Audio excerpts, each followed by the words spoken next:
What's that? I can't hear you over the excellent performance of the 2019 future MVP, and now a part of my wonderful collection. So for now, we shall say goodbye to good old Julio, and welcome a, dare I say, new era of miniskits. And with that, folks, with my overwhelming, optimistic, and joyous attitude of an 8-2 record, allow us to roll the intro.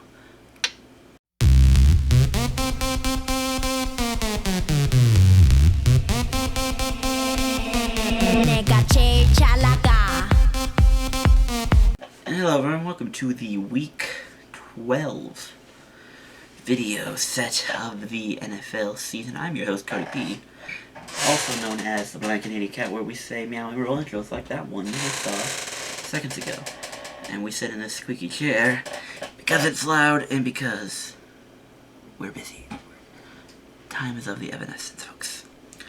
So, I moved this way, we take a recap of last week. Straight up and against the spread. We're getting back on the right track. We've had some ups, we've had some downs. But again, with another good week. Don't look at the over-unders, we don't need to worry about that. Still a long way from getting to where I want us to be ultimately. But we're picking things up, we're moving in the right direction. And it's not over yet for us to stay under that 100 mark with the 6 weeks plus playoffs left. We're still on good pace. I haven't done the math yet, but again, our goal for always is the straight ups, at the very least, all three of them, the straight ups specifically, under 100 incorrects. So, we're pushing it, but with good picks and good thought process, we can obtain our goal. And with that, let's get into the picks that will help us reach that goal. Also on this side, they will slide up now. Houston in a Thursday night game, I like them to win this game. They got embarrassed by the future MVP of the season and the Ravens themselves, so they're going to look for revenge, and I think they're just going to go out and dominate the Colts. And while the Colts have lost Marlon Mack for at least a month or so, I expect them to be competitive, but ultimately for Houston to pull away in the fourth quarter, something along a 35-20, 35-24 kind of game, something like that. That's what I'm predicting. So take Houston, take the over, and take 3.5 you're getting. NOLA to keep continuing their rampage. Carolina's starting to fall apart now, so NOLA will continue their rampage, dominating the Panthers. Buffalo will win a good game against Denver. Denver, whether you want to believe in Brandon Allen or not, had a good lead against the Vikings, but then choked it in the end. Good job defense yet again for allowing a game-winning drive. That's just been the story for Denver altogether. But that's also Minnesota, so anyone having any success against Minnesota doesn't surprise me. So Buffalo, at the very least, 4. If it were up to 7, I might be a little, because I also have problems trusting Buffalo. But I think 4 points you can get away with that. And again, another, I won't say high scoring, but 37 seems too low for both these teams. Denver's picking up on the scoring finally. Detroit dominate Washington because Washington's a mess. That whole team, players, staff, coaching, whatever. Whole mess.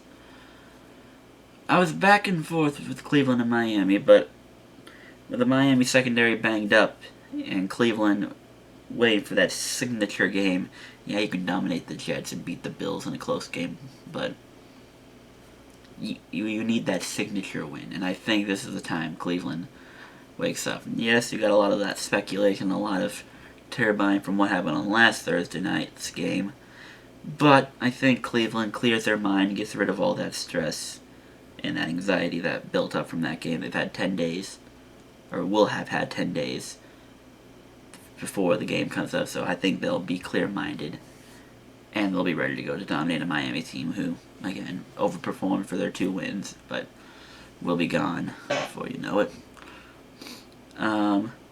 Chicago to win, but a close game. I think the Giants do keep it close. Daniel Jones, he had that 2-game win streak, but then it's pretty much fallen off. But then again, the Giants haven't really helped him much either. But I expect them to keep it close because the Bears, their offense, is just a Jags yesteryear. Most people called it. I called it. Other people called it. None of us were surprised. Pittsburgh to win against Cincinnati. Cincinnati is lords of awful, and of course, Oakland can't cover a 10-point spread against them because Oakland.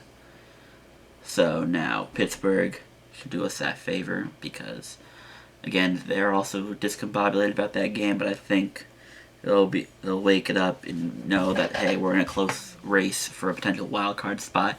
They're not gonna get it, but they're in a close race, so they're gonna try to keep up. And beating Cincinnati should be an easy thing. Seattle to beat Philadelphia. Philadelphia, you're nice try, but Seattle's on a roll right now and should be among the top 2 or 3 favorites to get out of the NFC, in my opinion.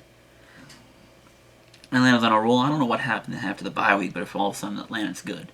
So, of course, when there's 0 expectations and 0 chance of them making the playoffs, hey, let's go on a rampage and dominate New Orleans and dominate Carolina, not allow a touchdown in either of those games. Both road games, too, for them, so it's like, okay, where'd this come from? Who knows?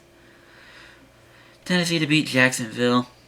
Ryan Tannehill, it pains me to say this, but somehow has them figured out. Somehow has this team winning games. I don't know.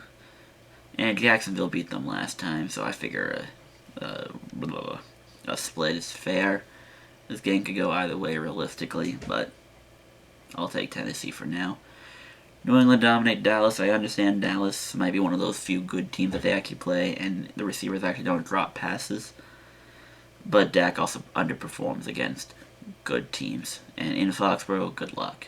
Yeah, no, I'm not trusting Dallas here. Green Bay to beat San Fran. At the end of the day, I think this comes down to a quarterback matchup. And I don't trust Jimmy G.